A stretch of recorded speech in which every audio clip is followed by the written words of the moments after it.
Chapter 16. Enter the Unknown. Once Dom had gotten inside the car, Aaron sat on the driver's seat and drove the car at full speed. Good thing the moon was still bright and the streets empty. Aaron was in fact a Formula One student. However, due to a car crash that took place when he was 21 years old, he had to bid his career adieu and learn new skills. Dom didn't mind Aaron's rash driving though. In fact, he enjoyed it. He liked the thrill of not knowing what would happen if Aaron failed to hit the brakes on time, and he liked how the world would just blur away because he would usually get bored of the many streets he had been seeing ever since he was a child. Aaron's gaze would often fall on the GPS in front of him. It was the location Dom told him to go to. Aaron never asked more than one question, and even if the mission was unclear, his job was to follow his boss's orders, and so he did.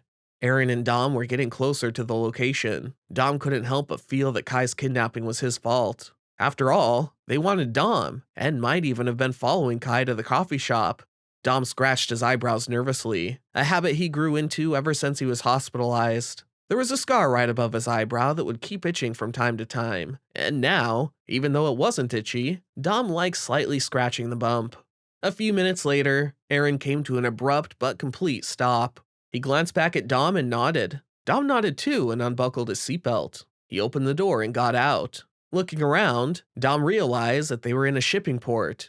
Aaron walked over to Dom and extended his palm. A small black earpiece lay on it. Dom took the earpiece and wore it in his left ear.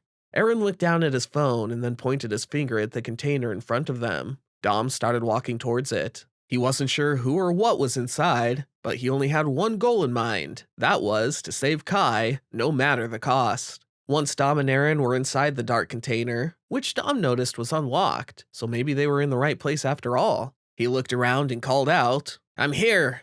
There was no response for quite some time. Dom was about to call out again when suddenly, bright white lights from either side of the container were turned on and spotlighted Dom and Aaron, as though they were on a theater stage and were auditioning for a role. Then they heard the clacking of the heels against the metal floors. Dom glanced at Aaron, but he couldn't make out whether Aaron was brave, curious, or just plain bored. He kept the same expression he would keep whenever he would talk to Dom, and that always frustrated Dom. The figure with heels eventually came to light. Dom's expression hardened as he stared at the woman. He clenched his fist and gazed in her eyes that were stiff and brutal as well. "Mondai," he uttered. "Where's Kai?"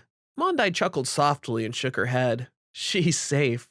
But you got me good with your fake little charade. But this time you're not going anywhere, Dom." Dom frowned. He was about to say something when a man who had been camouflaged into a brown canvas cloth on the wall morphed from it and knocked Dom in the side of the head with a baseball bat. Then he choked Aaron unconscious. Aaron fell at once, but Dom, he was strong. His vision blurred at first and his eyes rang loudly as though someone had blasted a bomb near him. He fell on all fours and clenched his eyes shut. He had an eerie feeling of familiarity. He wearily looked up and saw Mondai approaching him. She knelt in front of him, and with one swift and sensual move, removed her mask and glasses. Mondai smirked as she took a white cloth and placed it on Dom's mouth. "Shh," she said as she gently laid his head on the ground. "It'll all be over soon. Just bear with me, okay?"